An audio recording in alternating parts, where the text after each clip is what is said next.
Kogi State Governor-elect Yaya Bello says he owes no state worker a dime. Archbishop of Canterbury responds to Serap Ojore's case. On the international scene, in a major reversal on U.S. Middle East policy, the Trump administration says Israeli settlements are no longer illegal. And in sport, Nigeria Triathlon Union Community Course begins today. This is ANN News. I am Olajumoke Olatunji. Kogi State Governor-elect Yaya Bello says he does not owe salaries to any state employee. Bello says allegations he owed salaries were lies. He said on Tuesday his administration paid off salary backlog to state workers and insisted his administration owes no workers any salaries. The governor-elect debunked the allegations while on a television program. During that television interview, Bello also alleged that a Kogi resident was stabbed by thugs of the People's Democratic Party, PDP, after he was declared winner of Saturday's election. He also claimed that the wife of the deputy governor was also shot at after he emerged winner of the election. Bello said past governors of Kogi State owed salaries, but not his government. He said the only portion still owed is the 10% from the previous government. The governor-elect said Kaduna State Governor Nasir El-Rufai was begging Kogi people to forgive him for ensuring security and peace in the state, not because he could not pay salaries. Many are asking why forgiveness would be necessary for ensuring security and peace. All Progressives Congress APC leaders in Bayelsa State say they visited former President Goodluck Jonathan after Saturday's Bayelsa governorship elections in recognition of his position as the father and leader of the state. Minister of State for Petroleum Chief Timothy Silva had led other APC leaders to visit the former president at his home in Yanagwa on Monday. Among them was Governor-elect David Leon. Silva said Jonathan deserves to be respected and honored by all Bayelsa people, irrespective of their party leaning, because as a former president of the country and former governor of the state. He said Bayelsa will always need Jonathan's input to advance the cause of governance. The Archbishop of Canterbury, Most Reverend Justin Welby, has responded to an open letter by Socioeconomic Rights and Accountability Project SEREP, urging him to prevail on President Muhammadu Buhari to obey court orders in the case of activists Omoyele Sowore and Olawale Bakari. SEREP says the two activists have remained in arbitrary detention despite a court order for their release. In an email response on behalf of the Archbishop, Chief Correspondence Officer at the Lambeth Palace said he would communicate SEREP's concerns to the Archbishop and his team so they would be aware of the group's concerns. In its letter to Archbishop Welby, SEREP had expressed serious concerns about the disturbing trends by state and federal governments to use the court as a tool to suppress citizens' human rights. SEREP had also said in its letter that Welby, as the senior bishop and principal leader of the Church of England, the symbolic head of the worldwide Anglican Communion, can reaffirm his belief in justice, rule of law, and the basic human rights of all people. SEREP called on him to speak out against what it called repeated disobedience of court orders, especially those for the release of Sowore and Bakari. Abia State Governor Okeze Piazu has presented to the House the state's 2020 budget estimate of nearly 140 billion naira. Speaker of the State Assembly, Chinedum Orji, commended the governor for the timely presentation of the budget and assured him of a speedy passage of the bill. Recurrent expenditures will eat up 49% or 67 billion naira, while capital expenditure will gobble up 70 billion naira, which represents 51% of the budget. Ekweazu said the budget outlay is a tad less than the 2019 budget, in line with its administration's desire to formulate a realistic budget while working hard to improve revenue generation and apply prudent expenditure approach. No lecturer is available to teach classes at the Ladoke Akintola University of Technology, LAUTECH, in Ogbomoso, Oyo State, because of a boycott declared on Monday at the institution. They are observing a total boycott of lecturers and academic activities. The lecturers say this action was necessary because they are owed 3 months' salaries. Chairman, Academic Staff Union of Universities, ASU, LAUTECH chapter, Dr. Biodu Olaniran, said the union made the decision after it reviewed the situation. The boycotts didn't just happen. ASU had earlier issued an ultimatum to the university management to pay the lecturers' salaries or face the strike. The union chairman also said there would not just be a boycott of lectures, but results or rain semester will also be withheld, and student project defense will be put on hold. A proposed hate speech bill is still getting reactions. Latest is by the Muslim rights concern, MURIC, which has condemned critics of the bill. It said the issue has been blown out of proportion by laying emphasis on its death penalty aspect alone. The Nigerian Senate reintroduced the bill a week ago, prescribing death by hanging for offenders. MURIC's director, Professor Ishaq Akintola, says critics of the bill have deliberately focused on the death penalty aspect alone. He said most of the critics are either authors of hate speech or its promoters and sponsors. The group says it agrees with the Senate that not all hate speeches should attract the ultimate death sentence. It says some will only attract jail terms just to serve as deterrents. In cases where a particular hate speech causes loss of life or lives and massive destruction of properties, MURIC says only the death sentence can be commensurate. The proposed hate speech bill prescribes not less than a 5-year jail term or a fine of not less than 10 million naira, or both, for offenses such as harassment on grounds of ethnicity. Coming up, African stories. South African Airways strikes continue with all sides holding strongly to their positions. No deal in sight. And later, international news. Trump administration reverses U.S. Middle East policy, says Israeli settlements no longer illegal. Dear mommy, you went out that night with the baby in your tummy, but you did not come back. The baby is very fine and she eats and sleeps a lot. Everyone says that you are in a better place, but I miss you so much. I keep asking them, where is the better place? But nobody answers me. Auntie Carrie just hugs me and says, go and play. Mommy, I miss you. Please, when are you coming home? I still do miss you, Mom. And in honor of your memory, I'm a doctor today working with the MTN Foundation to save mothers and children every day. Ending mother and child mortality in Nigeria is dear to us. We will keep strengthening this most important bond just for you.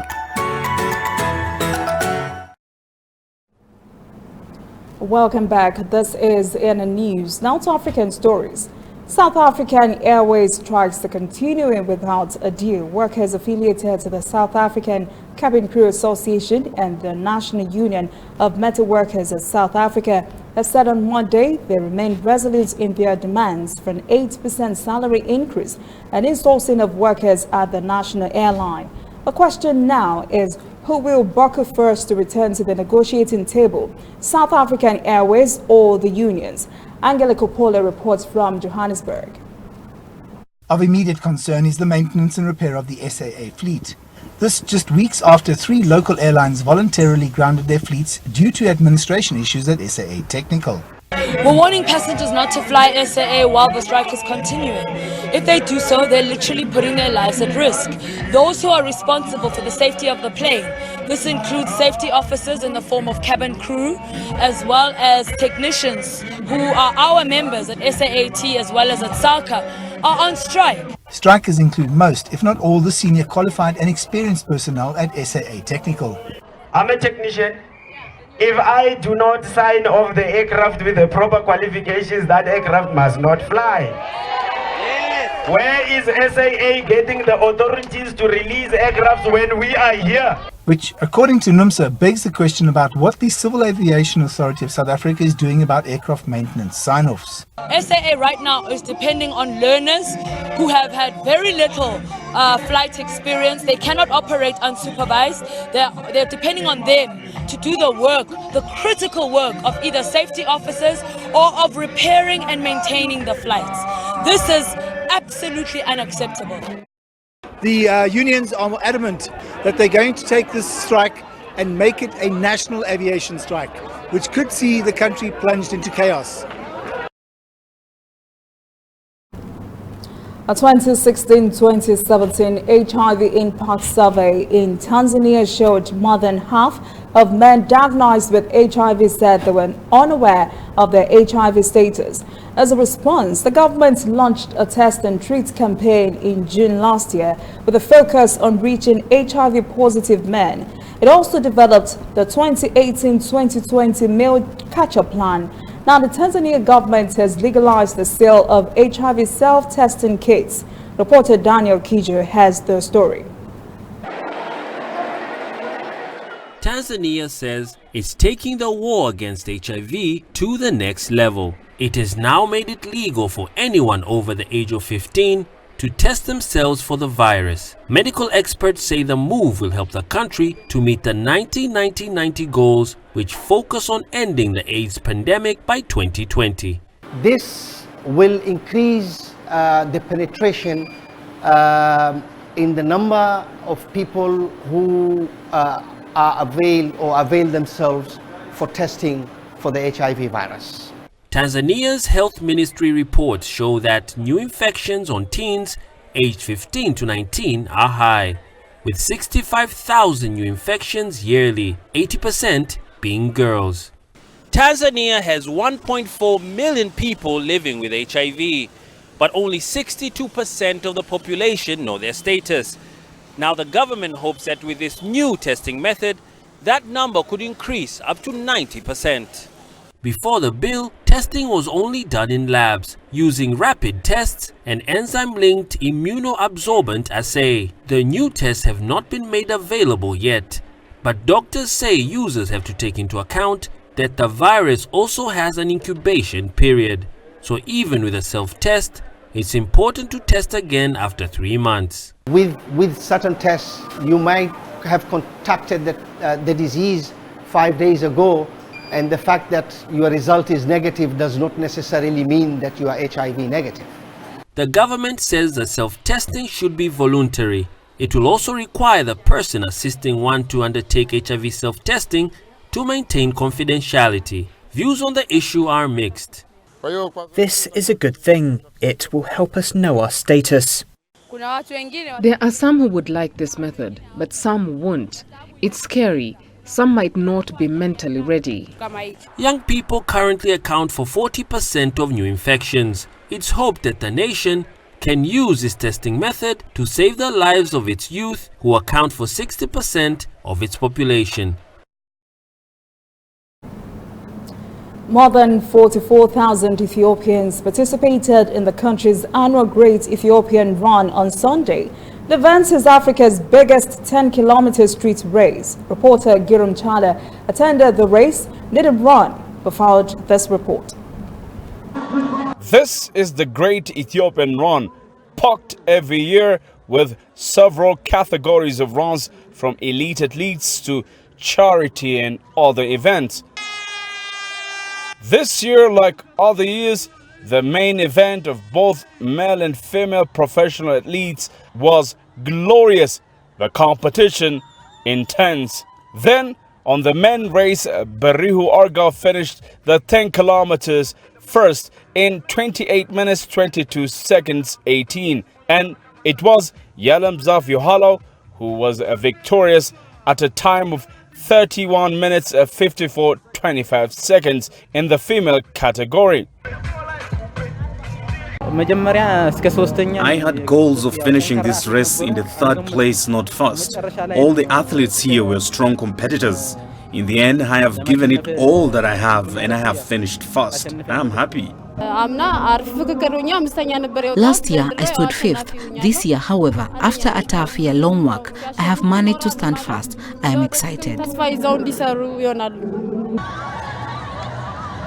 Most of the local 45,000 people and the foreigners were running for a cause or just for fun. Some were creative to excite or educate. For all, however, this was memorable beyond words. In simple terms, this is a uniting event. This great run is all about beauty and togetherness. Ethiopia is recognized for its skilled athletes, but beyond that, this has showcased the feelings of the people. Togetherness and love. This is what I felt today. We want more of these kinds of fun events.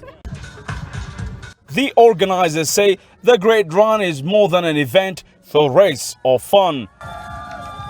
This year, we have started Flings things 6 weeks ahead of the main event. We had, for instance, Road Safety Day, Volunteers Day, and we have organized training for members every week. We did a lot to give back to the community. More than 500 international participants from over 20 countries, including professional athletes from Eritrea, Kenya and Uganda, have taken part in this year's Great Ethiopian Run. Kenya's Helen Obiri was the guest of honor.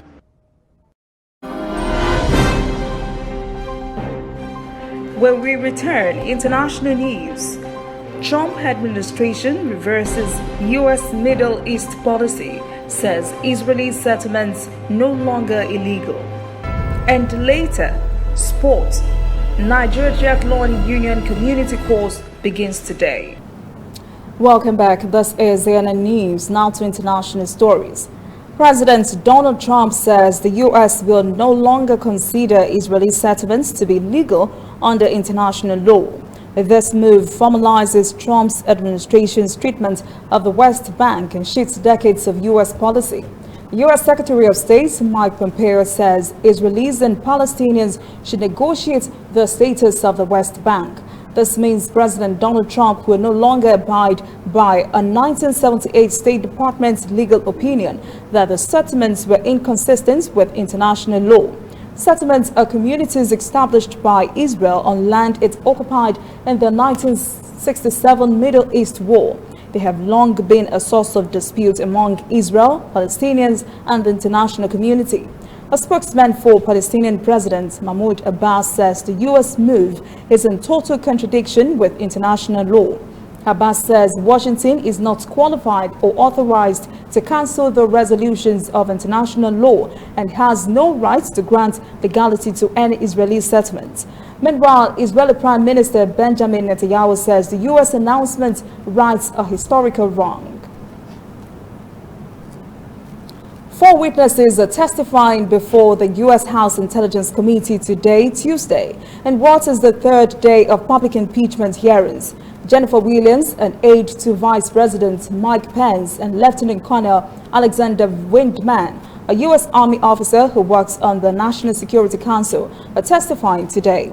Later, 2 witnesses, former U.S. Special Envoy to Ukraine Kurt Volker and former Senior Director of European Affairs at the National Security Council, Tim Morrison, will appear. The hearings are part of the impeachment probe into President Donald Trump's conduct, which was reported by a whistleblower. The whistleblower complaints raised concerns about a July phone call in which Trump requested Ukrainian President Volodymyr Zelensky to investigate former Vice President and 2020 presidential candidate Joe Biden and his son. South Korea and the United States have broken off talks aimed at settling the cost of hosting the U.S. military after the 2 sides failed to narrow their differences on Tuesday in a rout that has raised questions about the American deployment. Officials had resumed a planned 2-day negotiation on Monday, trying to narrow a $4 billion gap in what they believe South Korea should contribute next year for the cost of stationing U.S. troops in the country. Negotiators left the table after only about 1 hour of discussions. South Korean legislators say U.S. officials had demanded up to $5 billion a year, more than 5 times the amount Seoul agreed to pay this year for hosting the 28,500 U.S. troops. U.S. President Donald Trump has insisted that South Korea pay more and has also suggested pulling the troops out altogether if Seoul disagreed with the figure. At least 100 protesters remain holed up at a university in Hong Kong, surrounded by police in the third day of the most prolonged and tense confrontation in more than 5 months of conflict in the semi-autonomous city. Hong Kong's chief executive Carrie Lam says at least 600 protesters surrounded the authorities overnight at the Polytechnic University campus in Kowloon. I study actuarial science at the University of Hong Kong. Last week they announced that there will be no face-to-face meeting in school. Honestly, by that time I wasn't surprised because HKU was, I think, one of the last university that cancelled school. All my friends that studied in HKUST and CUHK, because they were hit hard first, they have left Hong Kong. Yeah, a lot of international people just felt it was no longer safe to live in Hong Kong. People in CUHK, they definitely were fleeing because the protests were happening right in front of their doorstep. People from all over, I mean, like my Korean friends, my Indian friends, I think, yeah, Indonesian, Malaysian, everyone left. I think it's very sad. I think obviously, even like the protesters, nobody wanted this to happen, right? Because university is supposed to be a safe place. My families who are in Indonesia, everyone's like, why don't you just go back home? But I like Hong Kong. So I don't know if I'm being irrational, but you know, I still want to live here. As of now, so I'm graduating this December, right? I'm hoping that I would still be able to work in Hong Kong. I need to start working by January, so I'm just finishing. I have stuff to do here, like interviews and stuff like that. I've lived here for 4 years. I know things hasn't been good for the last 6 months, but I know what Hong Kong looks like before all the chaos because I've lived here before, right? So I'm still very optimistic of where things are going. I hope, I mean, like by now, I feel like everyone just wants things to go back to normal.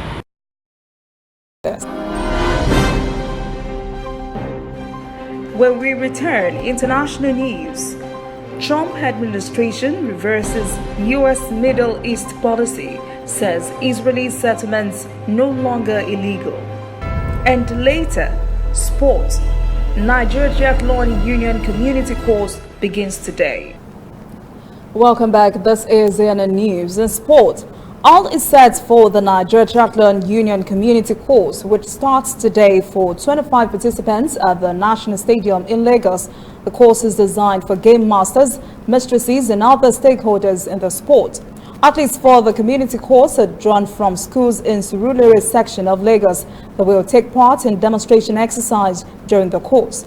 The resource person for the course is NTU's Deputy Technical Director, Coach Bashir Mohammed, who has attended several international courses and competitions on behalf of the union.